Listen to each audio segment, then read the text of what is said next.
महिलेच्या गळ्यातील सोनसाखळीची ओरबडणारा आरोपी जेरबंद. निफाड पोलिसांची कामगिरी.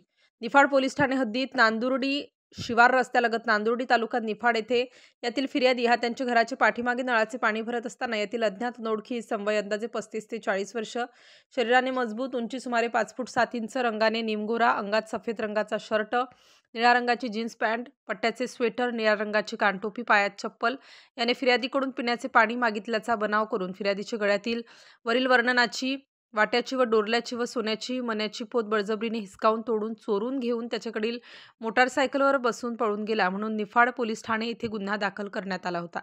निफाड शहरातील सीसीटीव्ही फुटेज तपासणी करून संशयास्पद अज्ञात आरोपिताचे फुटेज मिळवून रेकॉर्डवरील आरोपितांसोबत सदर फुटेजमध्ये दिसणाऱ्या मिळत्या जुळत्या आरोपितांची ओळख पटवून व गुप्त बातमीदार यांच्याकडून माहिती काढून मिळालेल्या माहितीच्या अनुषंगाने रेकॉर्डवरील आरोपी नामे सचिन सुदाम ठेपले या शिताफीने ताब्यात घेऊन त्यास विश्वासात घेऊन त्याच्याकडे चौकशी केली असता त्याने सदर गुन्हा केल्याची कबुली दिली. तसेच गुन्ह्याच्या वेळी सीसीटीव्हीमध्ये दिसणाऱ्या आरोपिताने वापरलेले कपडे, जबरी चोरी केलेला सोन्याचा मुद्देमाल व गुन्हा करतेवेळी वापरलेली दुचाकी हस्तगत करण्यात आली व सदरचा गुन्हा 5 तासाच्या आत उघडकीस आणला आहे. स्टार न्यूजसाठी मोहसिन पठाण, नाशिक.